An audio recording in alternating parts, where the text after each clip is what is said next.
Hey everyone, thanks so much for joining. We're going to wait a couple minutes. We'll probably start at 12:02 just to let everybody get into the webinar.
Hi everyone, thanks so much for joining. We're going to get started now. I'm sure we'll have some people trickling in as we go through as well.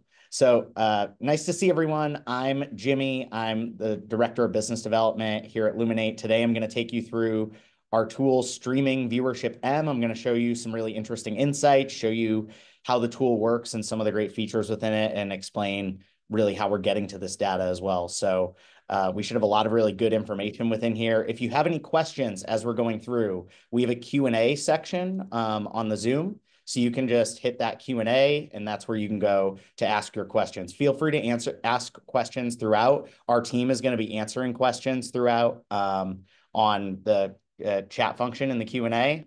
And then I'll answer questions at the end as well if there are any kind of larger questions that we should address here. So let's get going. So before I get into even what Streaming Viewership M is and all the pieces of it, let me just get out of here. We're going to go right into some data because I want to show you some things that are really interesting. So at a broad scale, just the thing to know about Streaming Viewership M is that we are tracking minutes watched for TV shows and movies on streaming in the United States. So this is US only data, and we're looking typically at this minutes watched metric.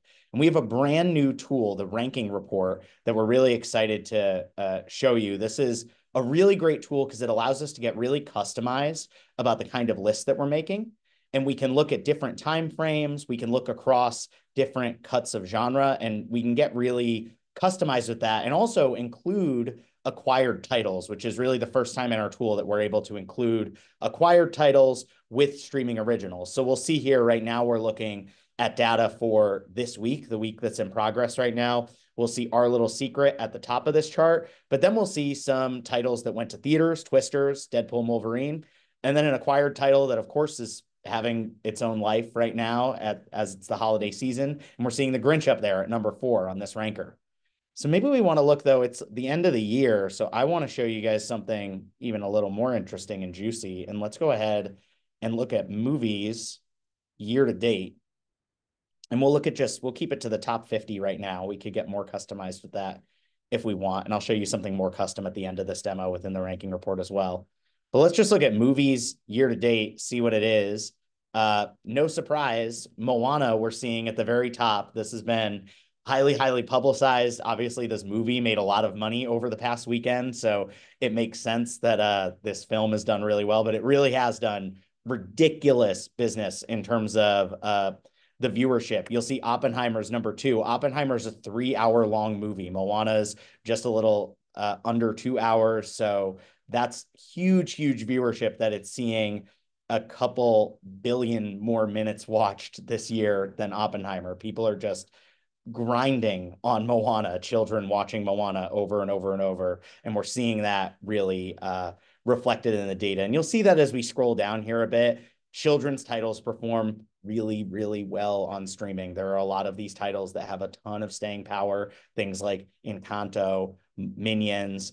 Cars from 2006 is number 7 year to date in terms of minutes watched for streaming. The people can't get enough of these children's titles. Well, children can't get enough of the children's titles, more likely. But it's interesting to see just how big that is. And we can see that effect then off platform when we look at that record-breaking box office for Moana 2. So it's something where these inputs are something that folks can take. Certainly the folks at Disney looked at this and said, wait, we're doing Moana 2 as a streaming television show. Let's put that in theaters and make a lot of money. And that's exactly what they've done. Let's look at TV, though, because that'll get even a little more interesting, and we'll get a little less exclusively kids titles, and we can go through some of the big takeaways that we can get here. So we'll see a lot of Netflix at the very top of this list in minutes watched. Fool Me Once is one of these shows that doesn't get talked about a lot. It came out on January 1st of this year, but it has done super huge viewership. It's even though it came out on January 1st, so it has that advantage in terms of minutes watched when we're looking at year to date. This is massive viewership compared to the next best title in Bridgerton, and it's well above really anything else. It's done really, really huge viewership for Netflix for a title that doesn't have massive stars. It's not like a massive, Disney style IP. So that's really, really great for them. And a big hit that I feel like people aren't talking about as much because it's just not as buzzy maybe as other shows, but it's certainly really, really big. Another interesting thing here, though, especially that we can see because we're looking at the ranking report that I want to call out is Your Honor, which is another Netflix success, but this is a show that was originally on Showtime. It was licensed to Netflix this year. It came on Netflix, and it basically performed like a new show. And that's what you're seeing with the viewership here is that it's having this huge performance compared to these other Netflix originals here.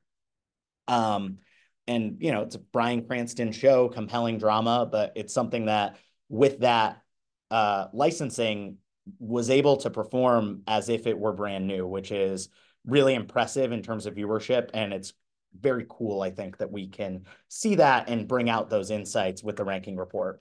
So we'll get back to the ranking report and get more into that and more of the customization around that in a moment. But first, I'm going to go back and actually give you a little bit of the background on streaming viewership M, what it is, how we get to these numbers. So like I mentioned, Luminate streaming viewership M tracks minutes watched for streaming titles in the US. Right now, it is a US only metric that we're looking at. This metric powers the variety chart, but as you just saw, we can get a lot deeper than those top 10s that we're putting in variety. We can go really, really deep in terms of the data that we're seeing here. We cover all the major streaming platforms. You're seeing many of them listed here, though we have a lot of data on other streaming platforms as well. We have data on Tubi Originals. We've actually got a Tubi Original in the Building Week top 10 of this week that I'll show you in a moment. So we're certainly seeing titles from other streamers as well that we're capturing within our pool. I'll get to the methodology in a moment.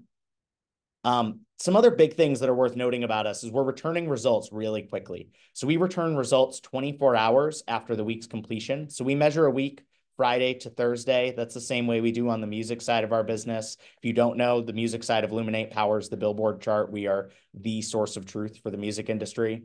So we're measuring Thursday to Friday. We're returning results 24 hours after the week's completion. That's really, really fast. And what's great about that is we're even seeing those results throughout the week. So we're able to see things on a 24-hour rolling basis and see basically yesterday's data within the platform today. So I'll show you that in a moment when we get into the platform. We're also historical dating back to January 1st, 2022. So we do have a lot of historical data that we can leverage to get deeper insights when we're comparing titles, understanding trends, understanding where streaming's going and where audiences are going. I love that we start right at January 1st, 2022. It's right post that kind of blip of pandemic viewing. So we get a really nice data set of kind of the new world of streaming post-pandemic. As far as how we're getting to this data, it's automatic content recognition is the biggest driver in terms of the viewership in our system. So how that's put together is we have a panel of 10 million connected TVs. That's cut down to a panel of 2.5 million connected TVs. That 2.5 million is representative across census level data like gender, ethnicity, location. And then we take from that panel of 2.5 million TVs, and our data science team, who's amazing, models that data for the entire United States. So we're able to see, though, everything that's coming across the glass of those 2.5 million connected TVs. So we see the image that's coming across the glass that's matched to an image in an image database. And then we can say really specifically, this person's watching Ted Lasso season 2, episode 3, and they watched it for this many minutes. Then we take it for those 2.5 million devices and we expand it out for the entire United States. Then when you layer on what we have in terms of metadata from Luminate on the metadata side of our film and TV business, we're able to pull out really unique insights with this data and get a lot deeper in terms of what we're looking at with the data. This is something that we're also benchmarking, of course, across publicly available sources. We've also done private benchmarks with many of the streamers. So we're able to ground this against real truth data and then compare it to that modeled data that we're putting together. And this is modeled just like any other data set is for streaming viewership right now. So let me go ahead and get back into the tool and show you how it works and what we can do within it. So when we first get onto the site, we'll get to the homepage and we'll see the current week. We'll see the top movies, top TV shows. We rank down to the top 50. We have data on a lot more than the top 50. You'll see right now that it's showing a partial week. So like I was saying, because we're tracking things on a 24-hour rolling basis, we're able to see data up to yesterday. So we're really able to see, what happened this past weekend, what's happening over the holiday weekend. We can really understand what that viewership is right now. We don't need to wait for that. And that is a huge value add for many of our clients. So let me go into the movies and I can dig into this a little bit more.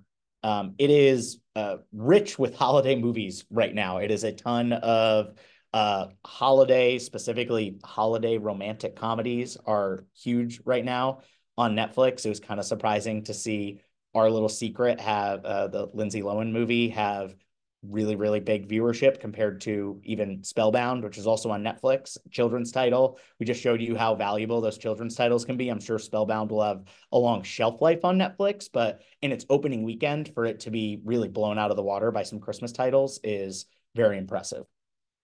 What we're able to see here within the chart level is we'll see the data for this week in particular that we're looking at.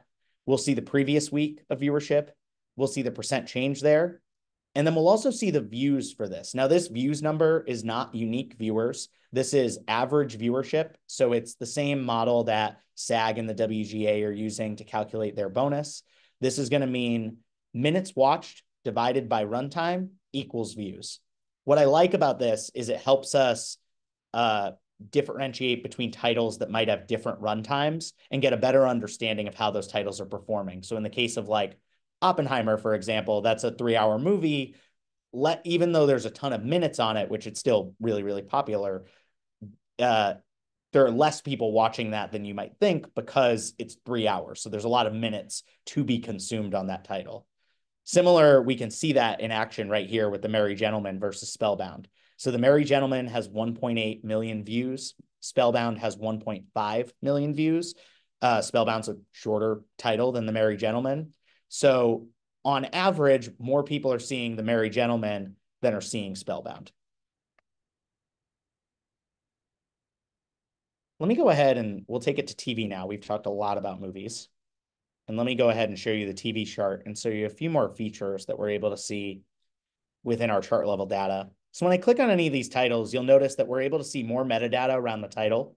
We can also see previous week's chart performance. So Cobra Kai is an interesting one to look at this for. They've done a split season release. They're releasing their 6th season of 15 episodes in 3 batches of 5 episodes. They did one over the summer. They did one a couple weekends ago. And so we'll see from the batch released a couple weekends ago, they got to number 4 on our chart was where they peaked out. But we can go back. We'll see they weren't charting for us previously. But then we can go back to when they released, they actually made it to number 1 on our chart over the summer. So that's a little interesting. They got to number 1, but they couldn't quite get to number 1 on that second batch of episodes. So maybe we want to dig into that more and understand a bit more of the trends around that data.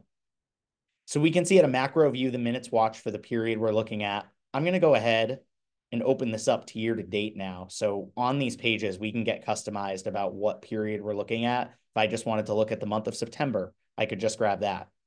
In this case, I want to look basically from release of season 6 and see the performance here.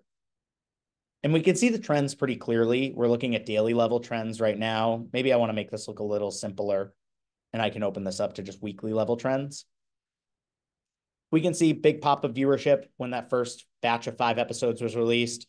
Pretty similar in terms of viewership for that second batch of episodes. So even though they lost in chart position, it's not like they lost in terms of net viewership. There were just less shows on the air in July last year than there were in October or in November this year.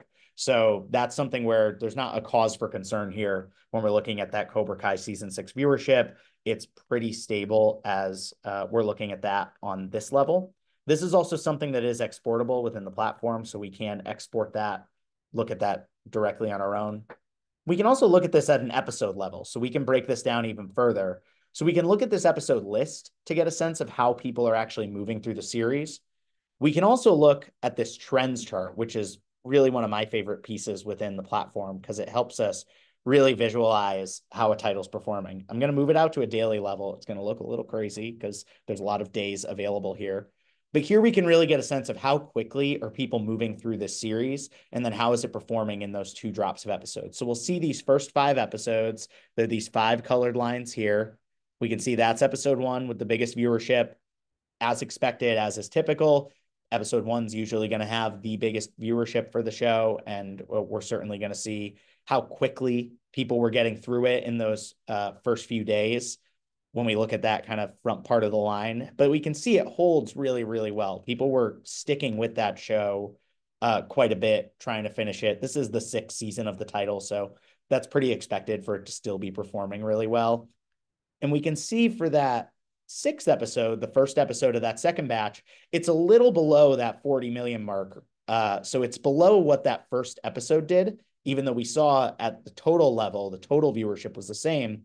That's because we're seeing these little peaks here where people, which admittedly I'm in this group of people who didn't finish that first batch of episodes, but then the new batch comes out, there's new marketing around it, there's new social talking about it, and people are going back, catching up on those episodes that they didn't watch before, and then getting to these episodes that were just released. And we can see likely these new episodes that were released will likely have a bit of a longer tail since people are taking a little bit more time to get to those episodes. Of course, there's also the chance that people are going to drop off and not finish the series. So that's something that you can keep track of. With a show like this, popular, it's in its 6th season, it's very mature. This is something that you'd expect that viewership to remain pretty consistent.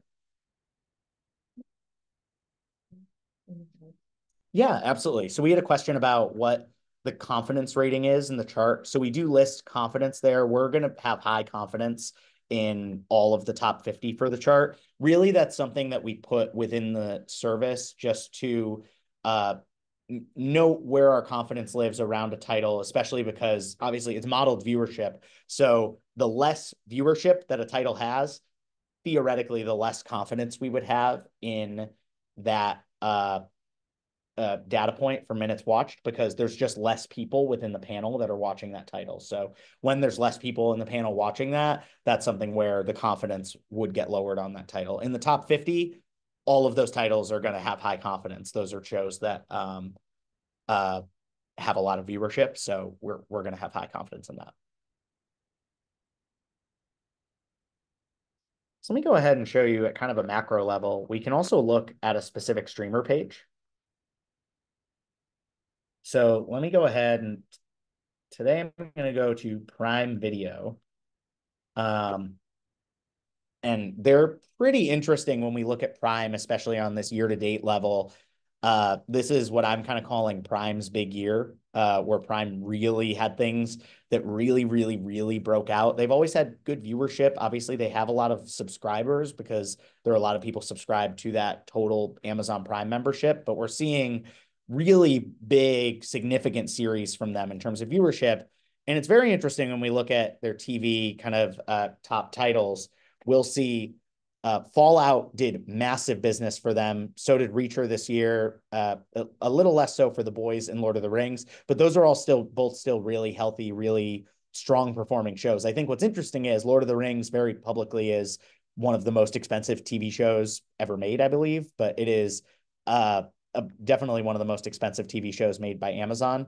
And they're having better performance from something like Reacher, a lot less expensive to produce than Lord of the Rings.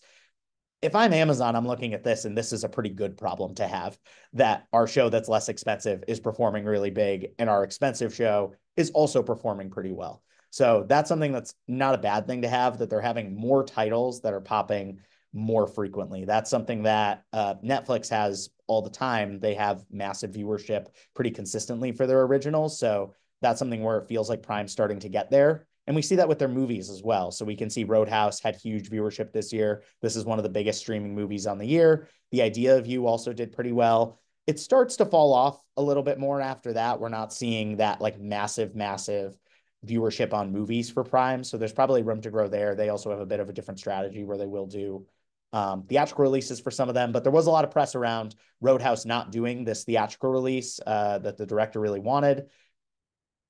The streaming viewership shows that it performed really, really well for them. So that's something that's positive that way, at least when the Prime Video folks are looking at it. There are theatrical folks that would have loved to see that movie in theaters, I'm sure. We can also look at this at a genre level so we can understand genre trends for Prime Video. We can see their genre share across TV and movies. So on movies, we actually see romance pretty high. That's The Idea of You. That's probably driving a lot of that. Not all of that viewership, but certainly a lot of that is driven that way. Let me also take you into our comparison tool. So our comparison tool is one of my favorite tools in the site. It allows us to really easily compare titles because it compares titles within the same time frame. So you'll see the time frame in the corner here has changed. We're looking at weeks 1 through 12. So we're looking from the first day of release through the 12th week of release. So I pulled in Mr. and Mrs. Smith on Prime Video and Presumed Innocent on Apple TV. Both pretty well-performing shows, but very different. The release cadence is very different for these shows. So Mr. and Mrs. Smith dropped all at 8 episodes at once. Presumed Innocent dropped 2 episodes in the first week and then went weekly. And you can see that kind of metadata there of the episodes increasing. So Presumed Innocent has this really steady line. It stayed steady. It actually grew episode to episode. And you see this little bump here where it really grew for episode 8. People really wanted to tune in for that finale, see how that title performed. This is also something we could look on a daily level if we wanted to really see. There we go. Now we can really see that big pop for the finale of Presumed Innocent. What's interesting here is this is a hard line chart to parse. Which show did better? Which show is performing better? To me, it would kind of look like Mr. and Mrs. Smith when we just look at that. When we actually bring it down to the total minutes for these titles, though, that's not exactly the case. So when we look at total minutes for the first 12 weeks, we're seeing Presumed Innocent had a little bit better performance on that total minutes level than Mr. and Mrs. Smith. They're both 8 episodes, so they're pretty similar titles. They both had really strong performance, but it is great that we can look at this total minutes view so we can parse out what it means here on this actual trends chart. So I promised one more ranking report. So we'll do that right now. So one thing that's cool about the ranking report, and then we can get to your questions, but is we can get really specific about what time frame we're looking at. So we can look on a daily level, get specific with this. So I can look for specifically the month of October from just straight up October 1st versus October 31st or to October 31st. We're not restricted by Luminate's chart weeks, which is really nice here when we're looking at these. We can look at movies. We'll look at the top 50, and let's look at horror because we're looking at October. So maybe I want to see what horror movies are performing well in October. I would have expected initially a lot of older titles to be here. We recently ran a streaming watch about horror movies that my colleague wrote, and it was really great, really interesting insights within there. But what's interesting here is it's a lot of newer titles. It's a lot of newer to streaming titles, newer to straight from theaters titles like Beetlejuice. And one of the biggest ones that we're seeing for like the oldest title we see on kind of the top 20 here is just Beetlejuice, which that's driven by the sequel film. So that's something where we're not seeing these kind of older legacy titles, even when we do have a legacy title like Halloween or like Scream, it's the newer remake version of those titles. Or Halloween's more of a legacy sequel. I guess both of those are legacy sequels, but it's not the old original. It is the newer version that's having that biggest viewership. It makes sense when I start to think about it more contextually, but a little different than how my Halloween viewership goes. But it's interesting that we can get those sort of insights here when we look at the ranking report. We can get really specific. You can find whatever specifically you want. If you want to get more specific with it, this is something that's great to contact us directly, set up a demo so you can talk to our team and we can go through really specific use cases that make sense for you. We're also running really great discounts on Streaming Viewership M right now through the end of the year. We're going to be adding a lot more to the tool in 2025, and we expect that's going to drive the price up. So if this is something you're interested in or something you wanted to check out, it's definitely worth reaching out to us and seeing if you can get in on those discounted rates through the end of the year. So now I imagine we probably have some questions, so I'll take any of those, answer any of those if we have any more, though our team has been answering them throughout. But if you have any more, please feel free to throw them in the chat right now or in the Q&A.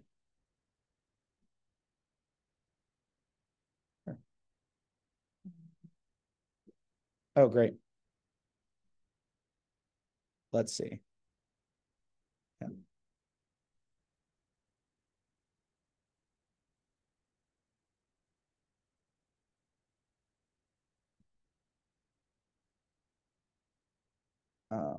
Sorry, I'm just reading the question here.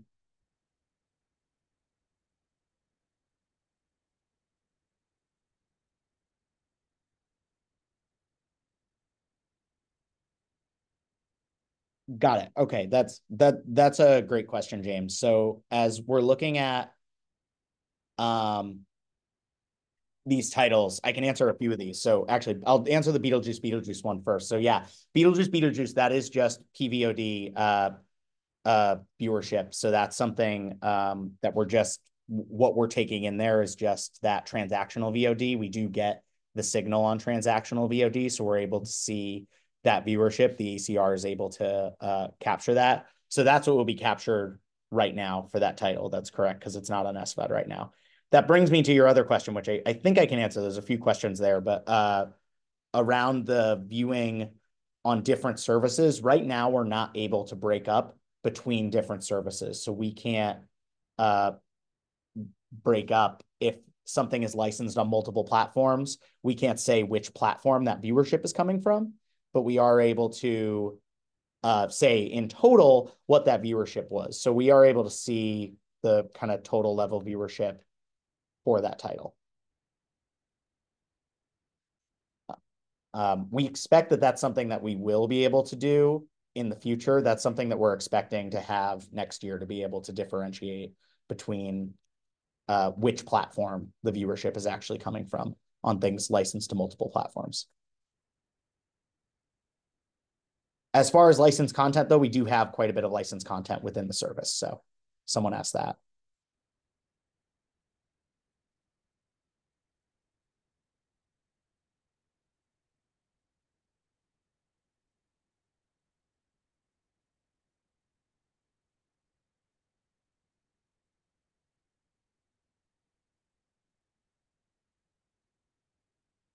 We are not constricted to week or year to date. We can choose multiple weeks here in terms of the viewership. And we saw that I even did like a month worth of viewership in the ranking report. So you can do all sorts of different titles there.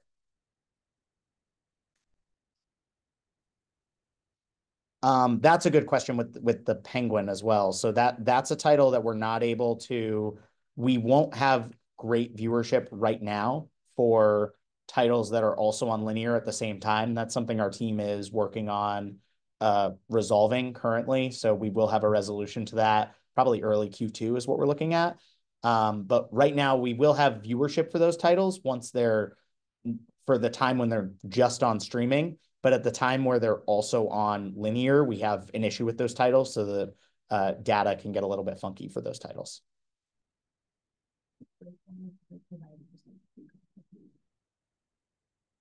Oh, sure. Yeah, I can pull up one of the other providers. Let's show Peacock. We can do either, but And of course, if you want to get more into this, this is something you can certainly set up a demo for with us. The demo is free, so we'll show you some data, and then you can kind of see how it works. But looking at Peacock, we can see a little bit of a breakdown there. Peacock, I think, is interesting because Days of Our Lives does so much viewership for them. It's became a streaming exclusive recently, and they're really kicking butt with that. And it's something I wouldn't have expected. Obviously, Days of Our Lives, the viewers skew a little bit older. So to get them to actually go in, sign up for Peacock, get a subscription to it, that's impressive sort of viewership there. For movies, there's kind of less going on with movies on Peacock. But TV is pretty interesting there.